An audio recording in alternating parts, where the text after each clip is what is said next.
Hey guys, welcome to my top 10 back to school horror movie special. You girls watch out for those weirdos. We are the weirdos, mister. In this list I present you the perfect films to cope with the fact that summer unfortunately is over. Like a goal? My dream life would be to lie around all day in bed and watch TV while some hot broad delivers me food. There will be killers, zombies, witches, creatures from outer space, and also, and probably more horrifyingly, very strict teachers and homework group projects. But don't worry, the only homework for you today is to like and subscribe my channel. So pack your school bag and brace yourself. Are you ready for another day at school? The protagonist of the first movie in this list is definitely not ready yet. The girl no one likes. Okay, stop. These little fools with the questionable haircuts should better shut up. I think all of us, we love Carrie. But anyways, continue the trailer. Oh, sorry about this incident, Cassie. It's Carrie!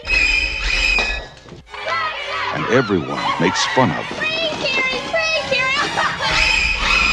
Number 10. Carrie, from 1976, directed by Brian De Palma. An awkward, telekinetic teenage girl's life is dominated by relentless bullying at school and an oppressive religious fanatic mother at home. This film does almost everything right, so I don't even bother about later Carrie movies. And my favorite scene in this film is how Carrie speaks up once to her mom while she's getting ready for her date. And that makes me wish that I would have Carrie's superpowers, and I don't mean the telekinetics, I mean the inherent self-confidence. But speaking of questionable haircuts, let's visit my favorite gang on the schoolyard. The students at Harrington High have always suspected their teachers were from another planet.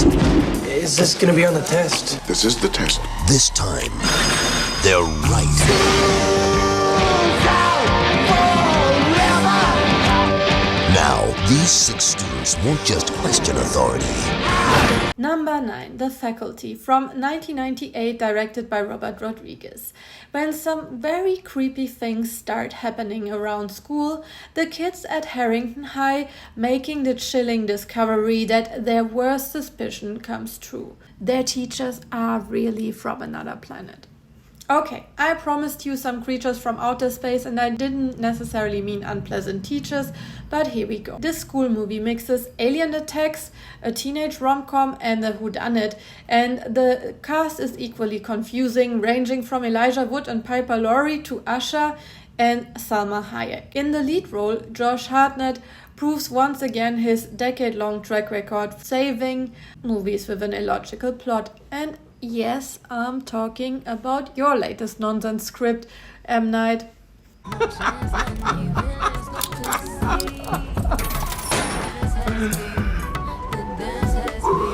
The whodunit plot actually is really good and very puzzling. And on top of it, this film has also the most beautiful and mysterious creature transformation that I can think of since From Dusk Till Dawn or An American Werewolf in London, really.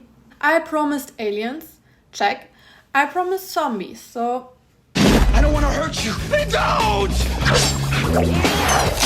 Ew, that's disgusting.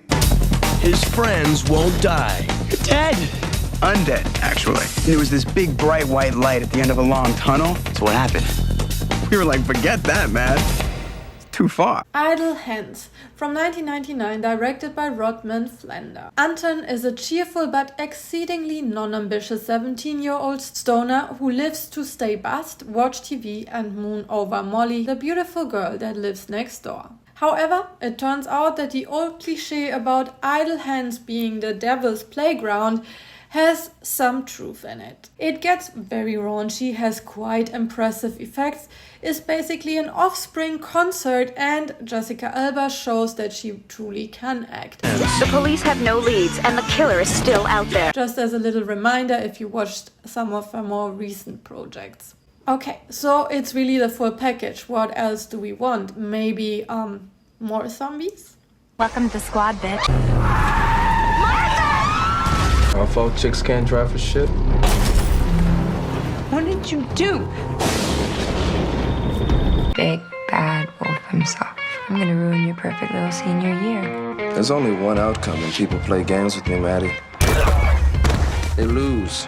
Playtime's over, Terry. Number 7. All Cheerleaders Die from 2013, directed by Chris Silverstone and Lucy McKee. When tragedy rocks Blackfoot High, rebellious outsider Maddie Killian shocks the student body by joining the cheerleading squad. After a confrontation with the football team, Maddie and her new cheerleader friends are sent on a supernatural roller coaster which leaves a path of destruction none of them may be able to escape. Girls be bitches? Admittedly, the trailer doesn't show this film in a particularly artsy intellectual light, but it very much is deeper and more sophisticated than one would think. Such unique scenes, very good thought experiments, I think also plays around with male gaze in a very clever way and also uses common horror film cliches and symbols in an ambiguous style. For example, Williams eating chicken eggs. You guys are okay? Sure. Apparently, there is something horrific about cheerleaders, given it keeps the horror movie industry very busy.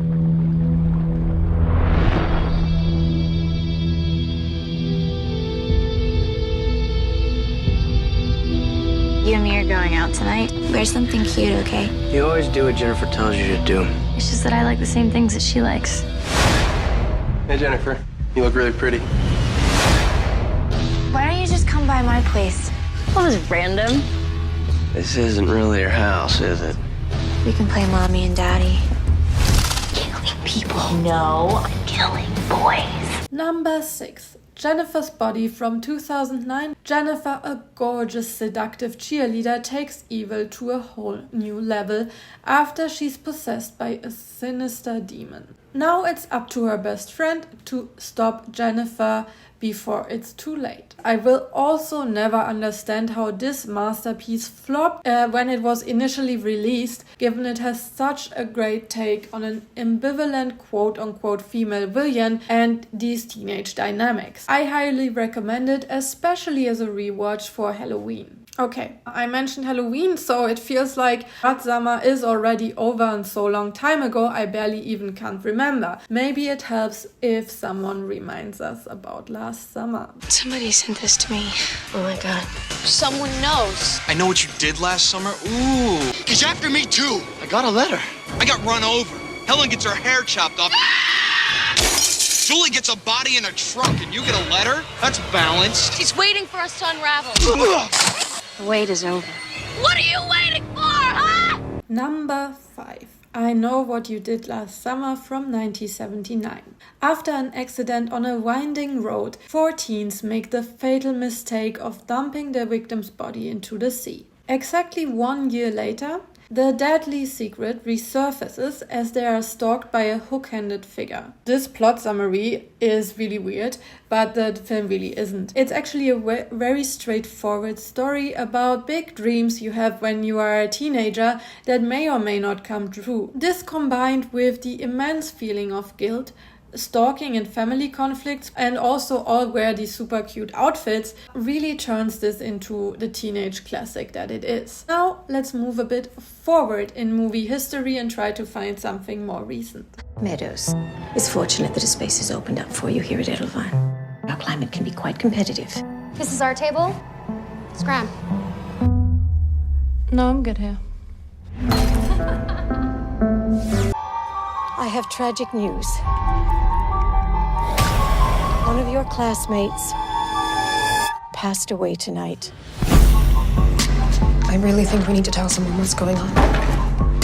What, that we conjured a ghost and now it's killing us? Number 4. Seance from 2021, directed by Simon Barrett. At an elite boarding school for girls, friends jokingly engaged in a late-night ritual calling forth the spirit of a dead former student that's known to haunt the halls. Before morning, one of the girls is dead, leaving the others wondering what they may have awakened. Okay, this one gets very mean girly, very Wednesday. It feels like a ripoff of a movie further up in the list, but so be it. The vibes are exactly what we are looking for. Very eerie atmosphere and also subtle acting. Okay. Given school buildings apparently can be haunted, why not going on a field trip instead? Got this feeling. It's a weird feeling. The cabin starts to shake, right? And the left side blows up and then the whole plane just explodes. The plane's gonna explode! It's not a joke! It's not a joke! We get thrown off the plane all because Brownie has a bad dream? I saw it. The plane! It's gonna blow up! It's gonna blow up! Number 3. Final Destination from 2000, directed by James Wong. After a teenager has terrifying visions of him and his friends dying in a plane crash, he prevents the accident only to have death hunt them down one by one.